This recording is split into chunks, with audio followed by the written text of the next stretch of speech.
बनारस आगमन हुआ था।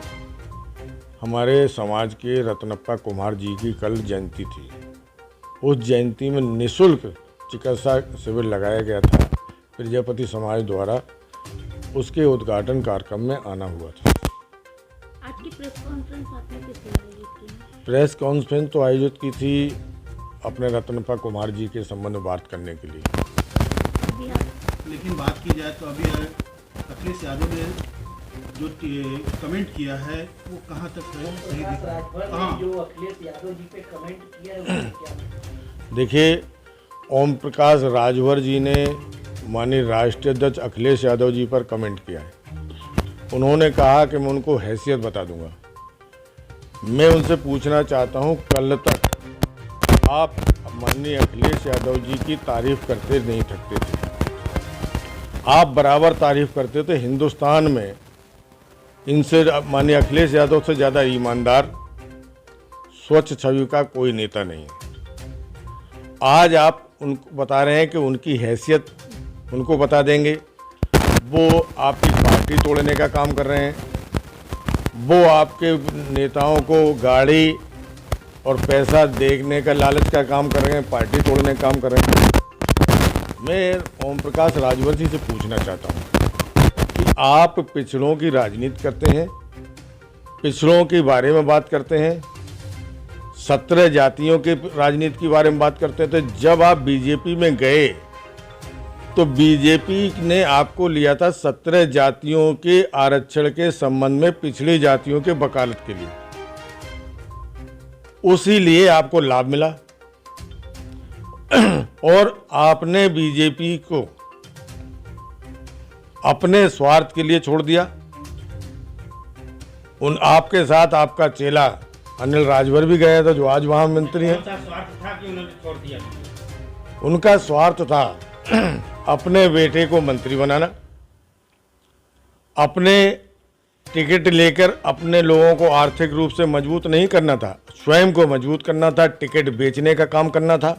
और उन्होंने किया वही काम। उन्होंने आकर समाजवादी पार्टी में किया, टिकट लिए, टिकट बेचे और हमारे समाज को मूर्ख बनाया। प्रजापति समाज में भागीदारी पार्टी के लिए टिकट नहीं मांगा, अपने बेटे के लिए मांगा कि हमारे बेटे को एमएलसी बना दो। आपने प्रजापति समाज का जो गुमराह किया, प्रजापति समाज का दोहन किया। आज जो कुछ आपकी हैसियत है वो प्रजापति समाज का बहुत बड़ा योगदान है उसमें। इसलिए आज आपने कई बिंदु में टिप्पणी की है माननीय राष्ट्रीय अध्यक्ष अखिलेश यादव जी पर। ये कहा कि वो पैसा देकर, गाड़ी का लालच देकर हमारी पार्टी तोड़ रहे हैं। आपने ये भी कहा कि हम समुद्र हैं, 2 बाल्टी अगर कोई निकाल भी लेगा तो क्या फ़र्क पड़ता है। तो अब बीजेपी की तरफ जब आप जा रहे हैं तो बीजेपी समुद्र में समाने जा रही क्या? देश में जितने भी पिछड़ी जात के और इन 17 जातियों के नेता हैं, 17 जातियों के जितने भी सहयोगी या साथी हैं, उन सबसे मेरा विशेष अनुरोध है, ओम प्रकाश राजभर जैसे लोगों का सामाजिक बहिष्कार होना चाहिए।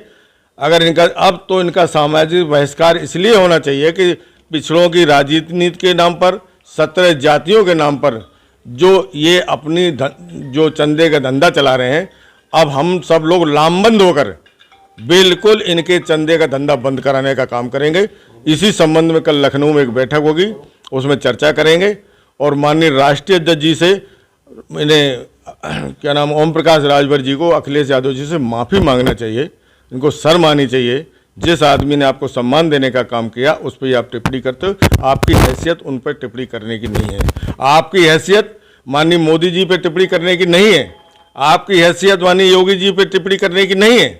आप जब जब ऐसी हरकतें करोगे तब तक जो जिनसे हमारे समाज का लाभ होना है, चाहे वो माननीय मोदी जी हों, प्रधानमंत्री जी हैं, अगर वो चाहते, अगर आप वहाँ थे तो आप चाहते तो हमारे समाज का लाभ हो सकता था, पिछड़ी जातियों को लाभ हो सकता था, 17 जातियों को आप अनुसूचित जाति की सूची में शामिल करा सकते थे। लेकिन आपने अनुसूचित में शामिल कराने का काम नहीं किया, केवल आपने अपने आप को स्टैंड खड़ा होने का काम किया। मैं तो पुनः इनसे कहेंगे, आज माननीय ब्रजेश पाठक नहीं कर रहे हैं, प्रजापति समाज का दोहन किया है, इन्होंने गुमराह किया है। तो बेटे के लिए राजनीति, बेटे और परिवार के लिए तो राजनीति कर ही रहे हैं। या तो फिर भाजपा में बेटे के लिए उनको टिकट मिल रहा है। नहीं तो भाजपा में अब जाएंगे कि नहीं जाएंगे? भाजपा में दरवाजे बंद हो गए, समाजवादी पार्टी में टोटल दरवाजे बंद हैं। इनके लिए अब कहीं रास्ता नहीं। समाज के लोग, पिछड़ी जाति के लोग और 17 जातियों के लोग ओम प्रकाश जैसे राजवर जैसे लोगों का सामाजिक बहिष्कार करेंगे।